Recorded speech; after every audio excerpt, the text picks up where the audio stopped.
السلام عليكم ورحمة الله وبركاته. متابعيني الكرام، يا رب تكونوا بخير.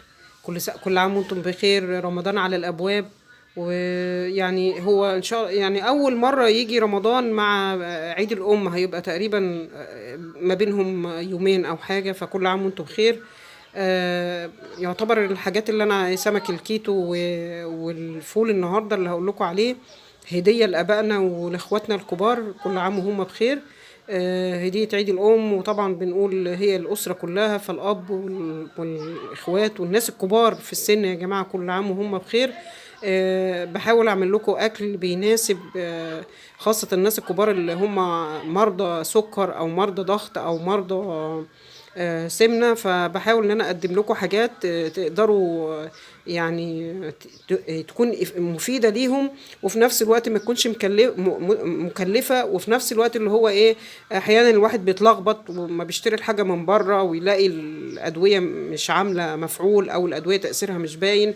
فبحاول بقدر الامكان اقدم لكم حاجة تكون مفيدة خاصة لكبار السن، كل عام وهم بخير.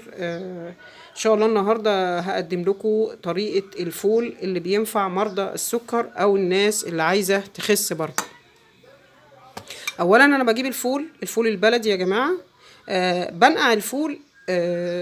يعني ليه؟ لا يعني مثلا انا ابتديت نقعه الساعة 10 صباحا، يبقى اسويه من بداية 10:30 11 صباحا. يعني الفول اللي قدامكم ده منقوع امبارح تقريبا حوالي الساعة 4 أو الساعة 5 إلا يعني. فأنا غسلته وصفيته وجبته قدامكم اهو. الطريقة المكونات بقى بتاع طبق الفول اللي هو ينفع مرضى السكر والناس اللي عايزة تخس والناس الكبار في السن، وخاصة الناس يا جماعة مرضى السكر اللي هم بيستخدموا الأنسولين. انا مش بقول ان الاكل ده هو يعني هيعالج او ان هو بيخفض جامد السكر في الدم، لا، احنا عشان الناس اللي بتاخد انسولين بيكون في حساسية عالية لاي مكون من مكونات الاكل، في كربوهيدرات اعلى، فبيزود معاهم سكر الدم. الفول طبعا طبق رئيسي في كل عام وانتم بخير، داخل رمضان طبق رئيسي، وطبق في رمضان في السحور، وطبق رئيسي عندنا احنا كمصريين. فالناس برضو اللي هم الكبار في السن ما بيستحملوش الفول اللي بيجي من الجاهز، يعني لانه بيحطوا مواد عشان تسرع من سوى الفولة، وعشان تخلي الفولة طرية جدا. فبيسبب انتفاخات، بجانب ان هو ممكن يأثر على الكلى، بجانب ان هو ما بيظبطش السكر وانتوا تقولوا انا مش جايب لها مهلبيه ولا جايب لها بسبوسه، ده انا حيالله جايب لها فول. فالناس كل ما بتكبر في السن وبيكون معاهم مرض السكر، فبيكون في حساسيه عاليه. يعني ايه حساسيه عاليه؟ اي مكون بسيط ممكن يلخبط الادويه وما يخليش الادويه تعمل تاثير. اي مكون ممكن يعني حاجه، طبق جبتوه من بره مش مطبوخ في البيت، بتبصوا تلاقوا عمل يعني نزل كيرف العلاج بطريقه فظيعه، وانتوا قاعدين تتساءلوا هو يا دوب ده انا اكلتها فول، ده انا جبتها ما جبتلهاش لا بيتزا ولا جبتها. الطريقه نفسها يا جماعه بتكون مش صحيه. انا بحاول معاكم في القناه ان انا اعمل لكم الطرق الصحيه بقدر الامكان، عشان بنراعي الحساسيه بتاعه المرض. فمرضى السكر خاصه ابائنا وامهاتنا كل عام وهم بخير. بساعدكم ان انتوا تحاولوا تسعدوهم، وتحاولوا تكونوا يعني ايه واخدين بالكم من تفاصيل حقيقي كلنا بننساها حقيقة. يعني الله يرحم امي ويغفر لها، ويرحم ابويا ويغفر له. يعني كانت المواضيع دي كانت يعني حساسة في العلاج. فأنا يمكن الفيديو ده يعني رحمة ونور عليهم، و يعني اللي عايش من ابائكم وامهاتكم حاولوا تستفيدوا وتعملوا لهم حاجات كويسه، لان دي بتفرحهم قوي قوي ان انتوا واخدين بالكم منهم. الاول قلنا بننقع الفول لمده 24 ساعه. فالفول نقعناه، وبعدين بجيب صينيه كده يا جماعه اهي. الصينيه اهي هعمل ايه عشان الفول يبقى منقياه بطريقه صحيه. باخد الفول كده، بصوا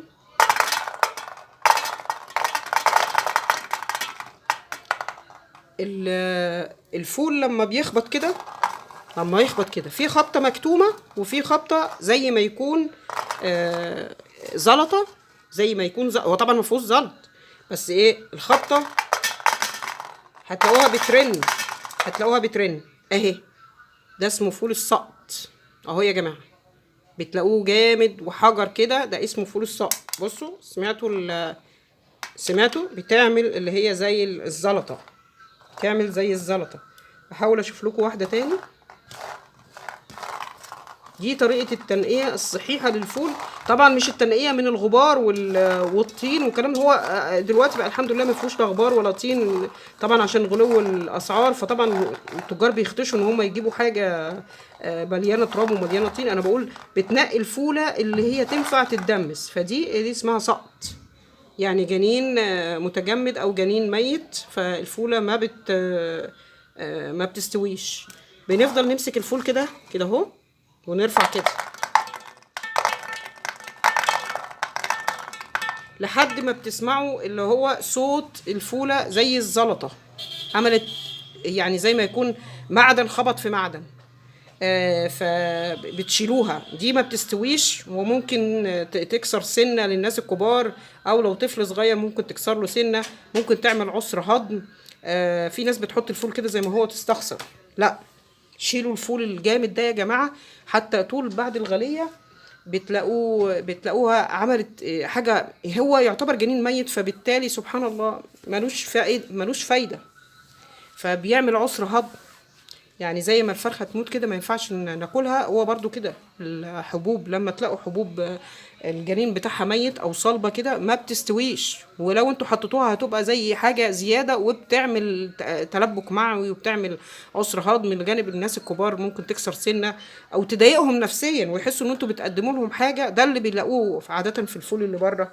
ولو انهم دلوقتي اتغلبوا ان هم بيطحنوا، فالبذرة اللي هي الميتة بتطحن، ولكن برضو يظل عاملة زي الايه الرملة، او عاملة زي الايه الحجر المطحون، برضو بيعمل مشاكل، وبرضو بيجي تحت الضرس، وبيخلي الناس الكبار يحسوا ايه، انتوا جايبين لهم اكل في زبالة، انتوا مش مهتمين بيهم. لان الناس الكبار يا جماعة كل ما بيكبروا كل ما بيبقوا عاملين زي الاطفال. احنا بشر، كل ما بنكبر كل ما حساسيتنا بتعلى. يعني جينا للدنيا اطفال، وبنمشي من الدنيا واحنا اطفال، يعني اطفال في النفسية. فلما انتوا بتكونوا واخدين بالكوا قوي من الحاجات التفاصيل دي، بتلاقي في سعادة وطاقة ايجابية، وده بيرفع مناعتهم، وبيخليهم ان هم الادوية بتجيب نتيجة يا جماعة، بدل ما تفضلوا بتعانوا. فانا معاكم في القناة بحاول ان انا اقدم في تفاصيل بننساها، او انا مريت بالتجربة. ففي التفاصيل دي بتساعد قوي في ان نفسية المريض بتتحسن، الى جانب ان انت بتعمل حاجة مفيدة، وهتساعد الدواء ان هو يعني يعمل مفعوله احسن، او يتظبط. لان في ناس بتفضل تاخد يعني انسولين، او اذا كانت بتاخد حبوب بتلاقي الانسولين او سكر الدم عالي، او الهيموجلوبين التراكمي او السكر التراكمي عالي. لا، ده انا واخد بالي ومش واخد. لا، انت جايب اكل جاهز، او انت اذا كنت بتعمله في البيت فما عملتوش بالطريقه الصحيه، ما راعيناش كميه الكربوهيدرات اللي بترفع السكر يا جماعه. فالمكونات زي ما انتم شايفين كده. انا خلاص قلت لكم طريقه تنقيه الفول. انا بعد ان شاء الله اما اخلص معاكم هسوي الفول، بس انا هقول لكم على الطريقه، لان انا قناتي تغذيه علاجيه، يعني هقول لكم على الطريقه. مش لازم يعني تشوفوا الطبق، احيانا تشوفوا الطبق في الاخر، بس ايه ان شاء الله ممكن بعد ما يستوي او اوريه لكم. بس يعني خلينا نكمل الفيديو، اقول لكم الطريقه. انا بنقي الفول كده، وبعد ما بنقيه طبعا برمي الفول السقط ده، وبرجع تاني احط الفول في قلب الحله، وبحط عليه ميه من الفلتر 7 مراحل يا جماعه. بلاش ال اللي هو الفلتر ال3 مراحل، ده الفلتر ابو كهرباء 7 مراحل. اللي ما عندوش فلتر يا جماعه يعني يا اما يكون حاطط ميه في زير فياخد الميه من الزير، او ده الناس اللي هي ما عندهاش الفلتر خالص، زير وبيحطوا فيه الميه وبتاخدوا الميه منه، يعني الزيت بينقي الميه. او ان انتوا تجيبوا ميه معدنيه، وهاتوا بقى ان الازازه يعني ازاز الميه ما يكونش مركونه في الشمس قوي، لان البلاستيك بيتفاعل مع الشمس، فاحنا عايزين نعمل حاجات صحيه. يعني هاتوا ميه معدنيه، وتحطوا الفول في الحله، وتحطوا عليه تغطوه بالميه خالص. وبعدين تاني مكون لينا اللي هو العدس، يعني المكون بتاع الفول الصحي، الفول والعدس وورق اللورة. 3 مكونات دول يا جماعة هم مكون الفول الصحي اللي هيساعد ان احنا نظبط مرض السكر او سكر الدم. بنساعد يا جماعة مع الأدوية، بجانب ان الناس اللي بتتخن لو عملت الفول بالطريقة دي هيبقى برضو قللتي الاحتياجات اللي هي ايه السعرات الحرارية في الطبق. بالبلدي كده قللت الطاقة بتاعته، فمش هيتخنك، او قللت المواد اللي في الطبق الفول اللي ممكن تتخنك بالبلدي كده يعني. زي ما قلت لكم الفول والورق اللورة والعدس. ورق اللورة يا جماعة ليه ورق اللورة؟ ورق اللورة احنا بنحطه مع اللحمة والفراخ عشان يشيل الزفارة. الفول نسبة كبيرة من مكوناته بروتين. اي بروتين سواء حيواني او نباتي. بروتين يعني بروتين اللي هو بنقول عليه اللي هو اللحمة، لكن ممكن نقول لحمة نباتية او بروتين نباتي. هو الفول في نسبة كربوهيدرات بسيطة ولكن البروتين فيه غالب. فلو تلاحظوا ان هو الفولة بتبقى ليها زفارة كده، ريحة الأحماض الأمينية المكونة للبروتين النباتي، في منها أحماض أمينية مكونة في اللحمة، فبتلاقوا الريحة واحدة. ولو إن ده اللحمة فيها أحماض أمينية أساسية والفول فيه أحماض أمينية مش يعني ما فيهوش الأساسي، في أحماض أمينية لكن الأحماض الأمينية الأساسية مش موجودة في البروتين النباتي. ما علينا، بتلاقوا الفول ليه ريحة زي زفارة كده، مش قصة غسيل، قصة التركيبة بتاعته. البروتين العالي بيخليه ريحة زفارة. فبشيل الزفارة بإيه يا جماعة؟ ورق اللورة. ورق اللورة مفيد جدا، بينظم سكر الدم. ورق اللورة بينقي الجسم من السموم كمضادات أكسدة. ورق اللورة كمان بيريح الجسم من الغازات ومن يعني بيخلي الفول يعني ايه، هو الفول تقيل فبيخليه بيساعد ان الفول بيساعد في عملية هضمه. يا جماعة النقع، معلش عفوا، نقع الفول لمدة 24 ساعة بيعمل ايه؟ نقع الفول لمدة 24 ساعة بيخرج المادة اللي هي بتسبب الانتفاخات الفظيعة. عارفين البيض كده لما بيبوظ شوية بيطلع حاجة كده زي ريحة عارفين اللي هم عفوا يعني الغازات اللي هي بتخرج من الجسم بتلاقوها ريحتها نفاذة جدا قوي قوي.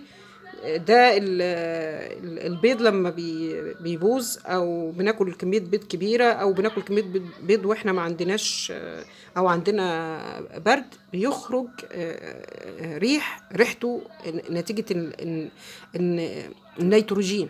في نيتروجين لو انا ما تخلصتش منه بيعمل الريحة ديت وبيعمل الغازات في البطن. يعني الفول لما بنقعه في مادة داخل فيها النيتروجين، لو انا عملت الفول زي ما هو كده المادة ديت اللي هي داخل فيها النيتروجين بتعمل انتفاخات فظيعة جدا جدا كأني اكلت بيض ني. بننقعه 24 ساعة عشان يخرج المادة دي. ليه النقع 24 ساعة يا جماعة؟ عشان بيخرج المادة دي اللي هي بتعمل انتفاخات فظيعة، بجانب انه بيخلي الفولة بتستوي بسرعة. لكن اكتر من 24 ساعة هيتحول فول نابت. والمكون التاني اللي هو ورق اللورة، قلت لكم فايدته بيظبط سكر الدم وبيدي نكهة وبينقي الجسم من السموم. العدس يا جماعة اولا بيعمل ربط للفول بدل الرز، بيعمل تقل. يعني كده لو انتوا عملتوا العدس لوحده بتلاقي العدس ايه، لو انت سبتيه لتاني يوم بتلاقيه بيبقى تقيل. فطبعا الناس كانت بتحط الرز عشان النشا اللي في الرز فيربط الفول ما يبقاش فيه الميه لوحديها والفول لوحده، فبيربط الفول مع الميه بيتقل، يعني بيبقى ماده رابطه يعني. فبنستبدله بالعدس. العدس النشا اللي فيه اقل من النشا اللي في الرز. يعني الفول فيه نشا بس بسيط جدا، العدس فيه نشا ولكن اقل من الرز. يبقى انا كده بساعد ان مريض السكر ما يوصلوش كربوهيدرات زياده. فبنخلي هرمون الانسولين او الدواء هرمون الانسولين للحقن بتعمل بشكل كويس. بحط الفول وبحط عليه ورق اللورة وبغطيه بالمية المعدنية وبسيبه يغلي، واول ما يغلي اوطي عليه واسيبه بقى حوالي ساعة.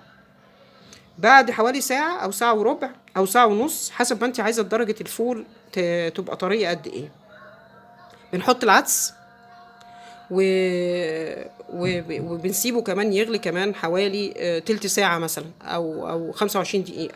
بنحط العدس، وبعد ما بنحط العدس بنحط بقى، نسيت أجيب المكون الرابع اللي هو الطماطم. اللي عايز يحطها يحطها. بالنسبة لكبار السن ما تحطوش الطماطم، يعني شوية هتعمل حرقان وكده فبلاش. لكن بالنسبة للناس اللي عايزة تنزل وزنها عادي بقى، نكهة الطماطم، وهتدي لون بدل الألوان الصناعية اللي بيحطوها في المطاعم. بنحط الفول زي ما قلت لكم، الفول حوالي ساعة وربع أو ساعة ونص، وبعد كده بنحط العدس بيقعد تلت ساعة أو نقول نص ساعة كمان. وبعد نص ساعة بنحط اللي هي معلقتين الصلصة، أنا عاملاها في البيت مش صلصة جاهزة، أو طماطماية بضربها في الخلاط وبحطها مع الفول. بتاخد غلوتين تلاتة كده لمدة 10 دقايق كمان. يبقى تسوية الفول كله على بعضه مش هتاخد أكتر من ساعتين أو ساعتين ونص، عشان لو انت حابة تهدي النار يعني.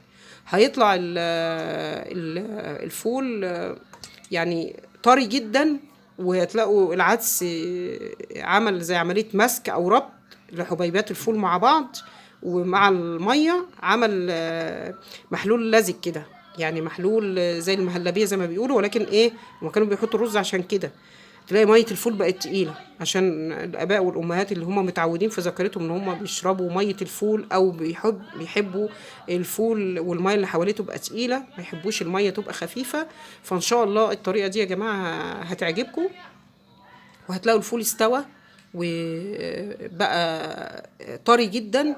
وبعد كده لو انتوا عايزين تضربوه في الخلاط عشان بابا وماما او اختك الكبيره او حماتك، اضربوه في الخلاط وحطوا بقى الاضافات اللي هي تناسب الحاله الصحيه. يعني المكونات دي كده يا جماعه مفيده جدا للناس كبار السن، ومفيده للناس اللي عندها السكر، ومفيده للناس اللي عايزه تنزل وزنها.